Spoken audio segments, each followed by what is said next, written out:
Peter Seyferth comes from the University of Hagen. He's going to present about the Gothic Utopia of today, which reflects his scientific preoccupations. In his research, he is concerned with political theory and philosophy, and vast research in the area of utopian literature. Peter? Yeah, thank you, and thank you for inviting me again to Timișoara. For today I have prepared a paper with the title The Gothic Utopia of Today, and I myself am curious, does such a thing, a Gothic utopia of today, exist at all? And to find this out, I have first to find out what this means. Because, you know, I'm an expert on utopia. My PhD dissertation analyzed Ursula K. Le Guin's utopian science fiction, and utopias exist today. That's a fact. But are any of them Gothic in any sense? That depends on what the Gothic is. First of all, I have to admit that I'm a novice, a rookie to the genre or form or style of the Gothic. I was surprised to learn that I have been invited to a conference on the Gothic. But I was also curious, so I started reading scholarly literature on the topic, and in a very useful book by David Punter and Glenys Byron, I found a list of pertinent authors and works of literature. And surprisingly, I realized that I had already read some of the key texts in my younger days, when I was fascinated with Stephen King and everything that related to horror and tales of mystery, of wonder and of the uncanny. I also remembered, of course, that many records in my music cabinet. Yeah, you know this.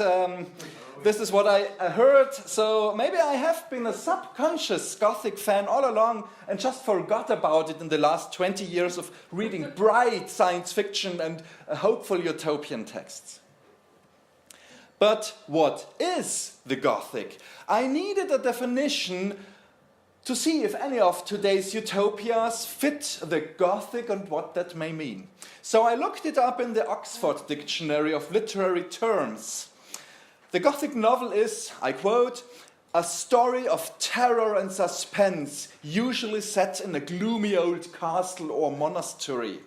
And this does not fit many of today's utopias. What else do we have?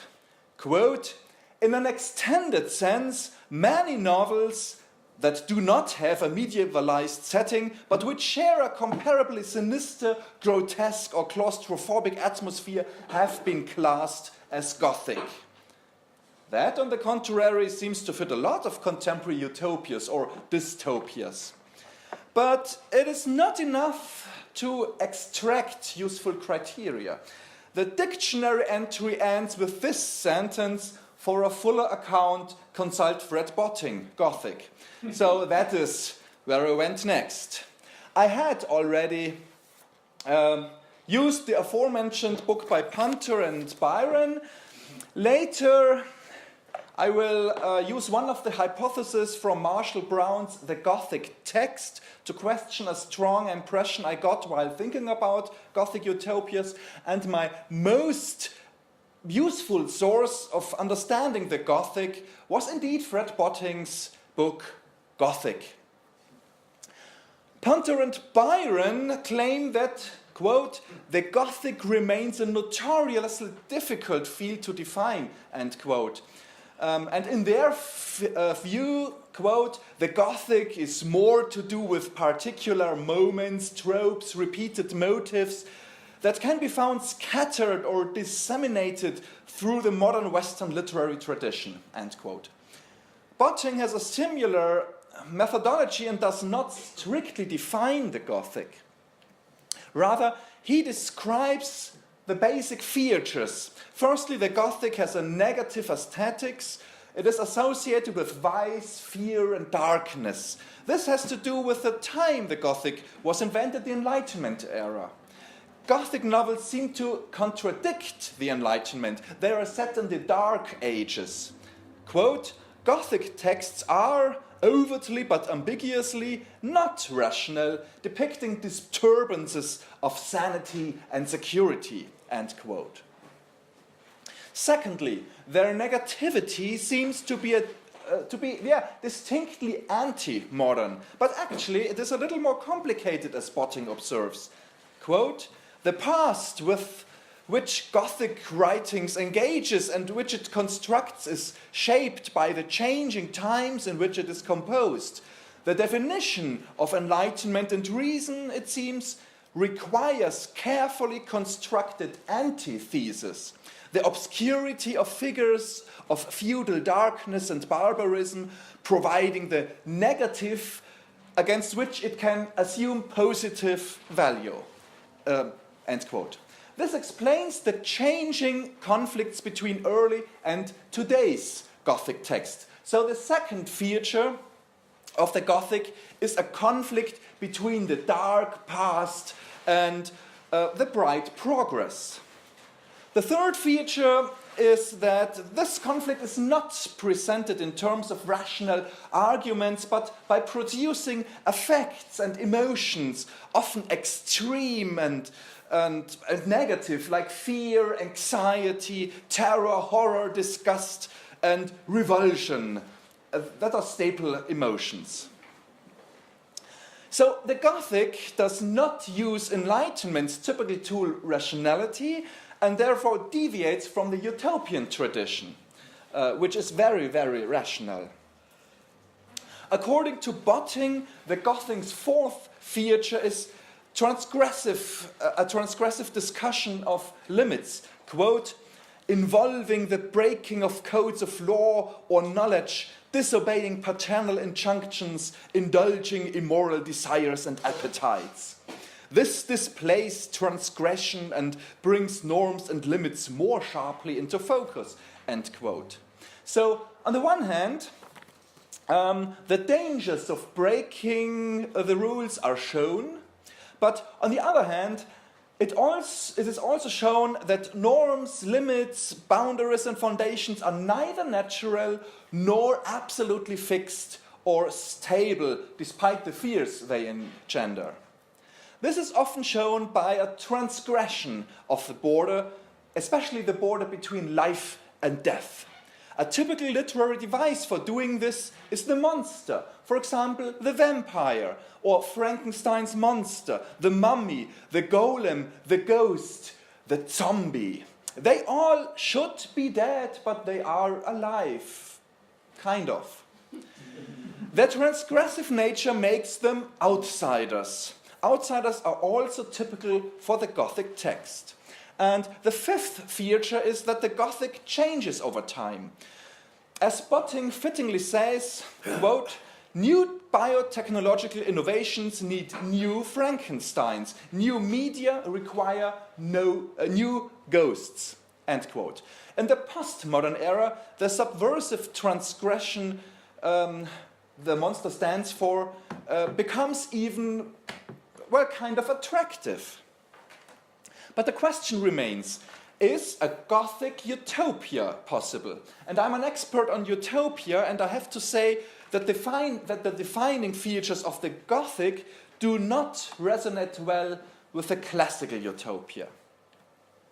Today I follow Lyman Tower Sargent, who defines utopia as, quote, a non-existent society described in considerable detail and normally located in time and space that the author intended a contemporaneous reader to view as considerably better than the society in which the reader lived.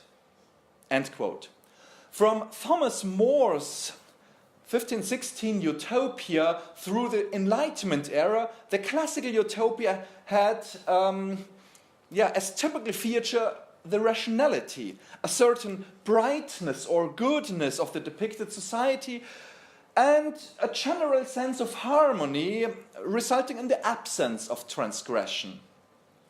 This makes the classical utopia so boring, and these are typical features that contradict the typical features of the Gothic text. So it is not to be expected that there can be classical utopias that are at the same time Gothic texts. Of course, I did the necessary research. There are actually two examples for Gothic texts that have been discussed by scholars who wanted to see utopia in them. I will show them quickly without wasting too much time with them because they're bad as utopias. The first of these is, as you see, William Gibson's Caleb Williams from 1794. Christoph Bode compared the two endings of this novel that Godwin wrote. The first ending, which did not get published, is realist. In it, the protagonist Caleb tries to prove he's right and innocent, but society is so corrupt that power stifles discourse. This makes sense, considering the plot of the book, where Caleb is persecuted by immoral higher powers. But this ending does not fit Godwin's own political ideology. Godwin wanted good arguments to win over corrupt power. So he wrote a second ending that Christoph Bode interprets as utopian. This is the published version. The protagonist Caleb can convince the powers to be with a discourse that is free of domination. Nice idea. But unfortunately, that is inconsistent with the novel and completely unbelievable. It's incredible. Also, to be possible, this utopia presupposes itself to already having been established or attained. So even this small utopia in Godwin's novel is very weak and actually disappointing. The second example is Anne Radcliffe's novel The Italian from 1797. In it, the heroine Elena is abducted and put into convents several times.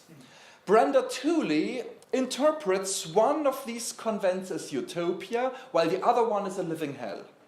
Both monasteries are Catholic and quite strict. The difference is just that the bad convent is administered badly, including brutality and intolerance. The good convent's abbess, in contrast, creates a space for a family of sisters. Her indifference to doctrinal rigor sanctions silent deviance from Catholic intolerance. To be honest, I think that this does not suffice. Both convents have the same political structure. The difference lies completely in the personality of the ruler. Therefore, Radcliffe has not used the social imagination necessary to write utopias. I do not see utopia in Sargent's sense in either Radcliffe's nor Godwin's novels.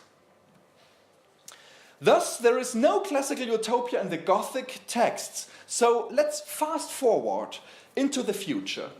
Martin Schäfer has observed, as have others, that the anti-utopian dystopias of the 20th century are influenced by Gothic literature. Typical examples are Yevgeny Zamyatin's We, Aldous Huxley's Brave New World, and George Orwell's 1984. They all put the outsider hero into the center and deal with serious conflict between past and present. Schäfer criticizes the traditional view that the Gothic influence on these dystopias has to be understood as basically conservative. The Gothic outsider feels the guilt of the revolutionary, haunted by the past, which he has been striving to destroy. Schäfer sharply disagrees. In his view, the past in the Gothic symbolizes the contemporary reality. The Gothic writer does not look back, but polemically equates his enlightened era with the Dark Ages. So there is no need for guilt for the revolutionary. The outsider just has to be careful while fighting the powers of the past. Seyferth calls our attention to the predominantly emancipatory, progressive, even radical political belief of many Gothic authors. Even Marx and Engels' Communist Manifesto starts with a Gothic sentence: "A spectre is haunting Europe." In short, Seyferth believes that the Gothic has not only dystopian but also utopian possibilities. The problem is that classical utopias use a bright, hopeful language that we do not find in those Gothic texts that have enlightened leanings. Think of Dr. Faust, Prometheus, or Frankenstein. At this point, I have to recall what I said here in Timișoara 3 years ago. I compared the discursive, rational, classical utopia with the dystopian texts just mentioned. In them, the outsiders get to tell their story, and it is a bleak, dark, emotional story. But this is not where utopia ended. From the 1970s on, a new kind of utopia emerges, the critical utopia, starting with Ursula K. Le Guin's The Dispossessed. In the critical utopias, outsiders tell their story too. But they do not tell the story of political horror. They tell the ambiguous story of a better yet not perfect society. My hypothesis is that the critical utopias, in these critical utopias, the basic features of the Gothic can appear and even play a crucial role. And I want to show this with 2 examples where outsiders tell the stories of critical utopias. The first example is Neil Stephenson's 2008 novel Anathem. As you see, on the book's cover, a monk ascends through a Gothic ogive from the darkness of a monastery into the bright light. But I will not judge the book by its cover, of course. But the conflict between a dark past and a bright progress is constitutive for this novel. Like in Radcliffe's The Italian, Anathem depicts life in a monastery. The rules are strict, punishment is harsh, there is hierarchy and a long, strong tradition. But in Anathem, the protagonist, Fra Erasmus, chose to be locked up in the convent, as the monastery is called. He is an avowed, that is, a student of the wisdom of the monastery. The novel's location is not Earth, but Arbere, another planet. There is a strict separation between the traditional Marthic society, that is the monastery, and the modern outside world called secular.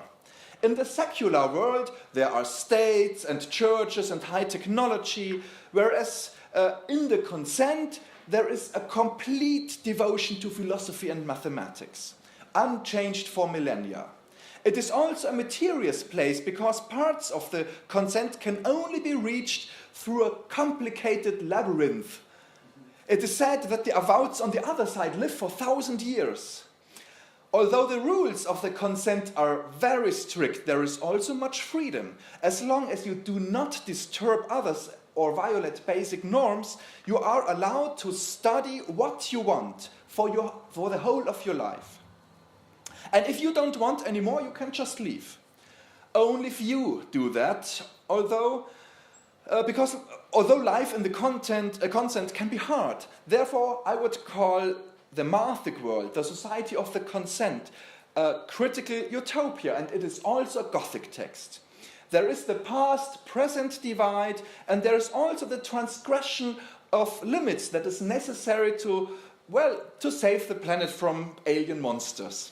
There is also a negative aesthetic shown in the architecture, and I will quote. Some cunning architect has designed these things to be to frustration what a lens was to light. My cell did not have a door. All that stood between me and freedom was a narrow arch, shaped in the pointed ogive of the old Marthic age, framed in massive stones and scratched with graffiti by prisoners of yore. I was forbidden to stray through it or to receive visitors until the penance was complete. The arch opened onto the inner walkway that made the circuit of the warden's regulance court. It was trafficked at all hours by lesser hierarchs wandering by one errand or another.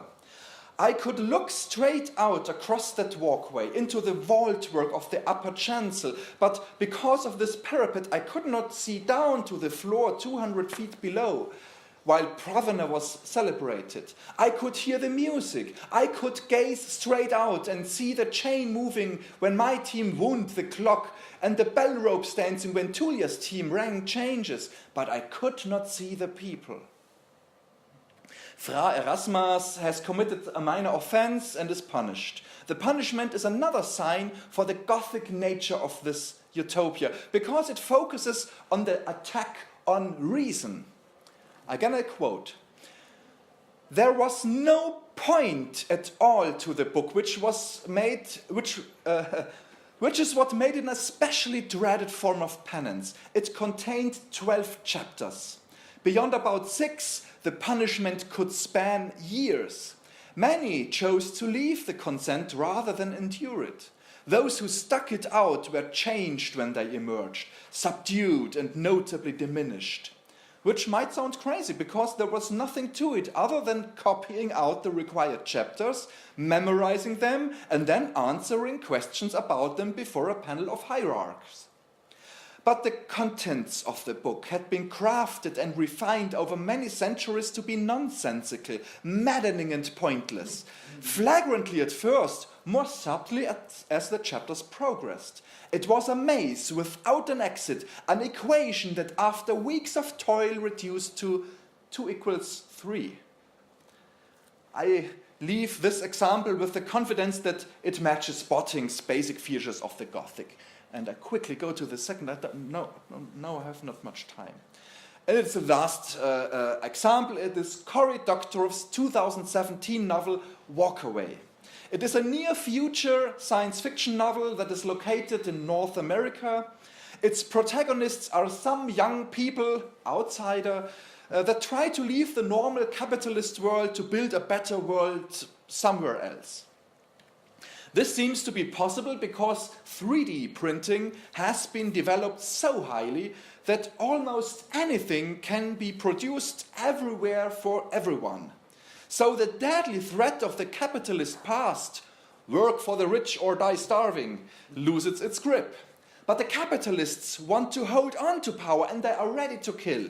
There is no Gothic architecture, but the central technology is typical of Gothic texts. And this is not 3D printing, but the transgression of limits, notably the life-death barrier becomes possible. This is also a question of power and of disobeying powerful father figures. Let's see it's a shorter quote than the last one. "I had no idea anyone had gotten that far with upload, that is, transferring human minds into computers. I mean, I've seen the dramas, but they are bullshit, right? They are bullshit. We are nowhere near putting people into clones that commit unsolvable murders, cool as that would be. But there's a lot of progress. The last 5 years, there's Zotters, that is extremely rich and powerful people, in default, and that is the normal capitalist society. So there's Zotters in default with their hearts set on immortality. Money is no object. It's traditional. The pharaohs spent 3/4 of their country's GDP on a nice spot in the afterlife. These days, any university with a neuroimaging lab is drowning in grants. It's absorbing a ton of the theoretical math and physics world. So say what you will about corrupt capitalism. It can get stuff done, so long as it's stuff oligarchs love. And this is Gretel speaking. Gretel is a scientist who did this research too, but was against the hierarchy and went walkaway, an outsider scientist. Last quote, "I mentioned the pharaohs. This is ancient magic. Humans dreamed of it for as long as we've wondered where the dead were and what happened when we joined them. The idea that this should belong to someone, that the sociopaths who clawed their way up to the top of default's pyramid of skull should have the power to decide who dies when no one has to die ever. Fuck that shit." Eventually, human consciousnesses can be uploaded into computers in the novel, where they live on, even in multiple versions at the same time. Thus, a new Frankenstein's monster is created, and it is powerful and strange. It is also the pointed issue in the fight between the old ruling class and the new inventors, and between father and daughter. Walkaway is therefore a Gothic text, and it is a utopia too. The utopian society is just emerging, but one can see the glimpses of a new world, even described in considerable details in the last chapter, where even the limits between human and monster is transcended. I have shown that today's utopia, be it hierarchical as in Anathem, be it anarchist as in Walkaway, can be Gothic in the sense of Fred Botting's defining list of Gothic features. But why would an author of a contemporary utopia choose to use the styles, tropes, and repeated motifs of the Gothic tradition? Why not stay in the discursive mode of the last 500 years of utopia's tradition? My first guess at an answer to this question is that the narrative perspective is crucial. To tell a believable story of a better world, the narrator has to know and show where this better world is not just bright. The narrator has also to show where it is dark and even uncanny. Utopia has not only to be understood, it has to be experienced emotionally too. This follows from my paper given here 3 years ago. And my second guess is rooted in my juvenile fondness for horror. Yeah, there is a thrill in the creepy and shocking images of literature that can be summoned in our brains. And thrill is what classical utopias utterly lack. So I thought that utopian authors choose a Gothic approach because they want to bring excitement into social speculation. But from Marshall Brown I learned that it's something else. He said, quote, "Fascination rather than excitement is the hypnotic core of the great Gothic novels," end quote. And I think that it's actually better. It's even fascinating. So thank you for listening to me.